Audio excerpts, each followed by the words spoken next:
Uruguay is a pretty unusual country. For starters, it had a rather unique beginning. Our national hero, Artigas, didn't really have the intention of there being a country called Uruguay. He rallied the people from the territory in a quest for freedom and proposed legislation that was very ahead of its time. But that freedom wasn't reached in a day. It can be said that Uruguay has been a long experiment in the works. At the time of its declaration of independence, there were only 30,000 people here and 8 million cows. This truly peculiar abundance allowed for social interactions that were unusually egalitarian at the time. In the 1870s, Uruguay set up a secular, free, and compulsory education system that allowed the country to reach, in just a few years, levels of literacy that were outstanding both in the Americas and in Europe. At the beginning of the 20th century, a series of reforms turned Uruguay at the time into the most liberal state in the world.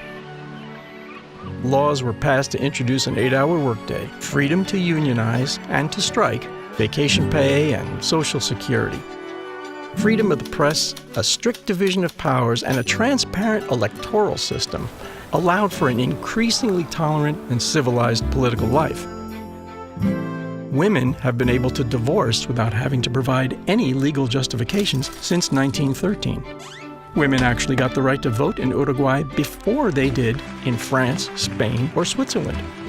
Since then, Uruguay has continued to pass legislation that increases the rights and liberties of its population. And what is the point of telling you this? Well, to begin with, we like to talk about what we do. We value collaboration over competition, belonging to a community, sharing goals. What unites us the most collectively is what we have achieved. For example, ranking 15th on the Global Democracy Index. Uruguay is a country of freedom and a social experiment that, for the most part, has turned out all right. Why should investors care about our social structure? This is a stable and reliable country that allows companies to get results by following clear and predictable rules. Uruguay is regarded as the most transparent state in the region, a place in which you can grow at ease because the stability of our country is based on solid historical foundations. Traceability of products has become an essential part of their value in the market. People want to make sure that the environment was not harmed in the manufacturing process of whatever they buy. Uruguay has a long-standing tradition of rational agriculture and digital monitoring of each head of cattle's health status. However, there is another kind of traceability that is even more important to us: keeping track of the human values behind every process, the social aspect of sustainability, making sure that all workers have a good public health system, that their children can attend preschool, primary, high school, university, even at postgraduate level, without having to pay for it. That every child that enters the education system receives a computer right from the moment that they start to read, and that they get free internet access in every public space in the country with the best connectivity in Latin America. We have a vibrant and creative society, a flourishing audiovisual industry, and a surprising number of artists, writers, and filmmakers.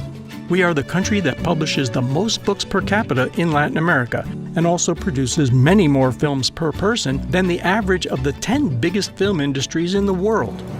Uruguayan science and innovation have reached great academic relevance, even if we are still not seen as one of the countries with the highest technological potential. We are in third place worldwide in software exports per capita and the country with the highest e-government index in the region. In Uruguay, researchers routinely carry out experiments in gene editing, nanotechnology, biochemistry, neuroscience, and materials engineering that are quoted in the best scientific journals. However, investors don't always know about these achievements. Usually, people don't know that there are satellites already launched into orbit that were produced on Uruguayan soil, or that the country exports genetically modified mice to Japan, sells video games to companies in Los Angeles, or that it has become the largest caviar producer in the Southern Hemisphere. Does this mean that it is a country without issues? Not at all. There is still a long way to go in terms of equality. We strive to get a better understanding of each other. We need more innovation in every sense. And to achieve it, We also need good investments, good companies, more people with vision who are willing to set up their businesses in our country. But there is one thing that is becoming clearer every day. We are not interested in just any type of investment. In Uruguay, all these developments have taken place while the total extension of our natural forests has actually grown, and our native species coexist in harmony with agricultural production. 98% of our energy comes from renewable sources. We want to generate value from knowledge, research, and culture, and to put our creativity in the service of a more sustainable world. We are traveling to a better destiny, and we need the best companies by our side to get there. People and investments that seek to generate value, not only money. We are very few, only 3 million people, but we can accomplish great things. To learn more about our journey, please contact us. Here, there's a lot of uniqueness and experimentation to explore together. Test Uruguay. Unusual, free.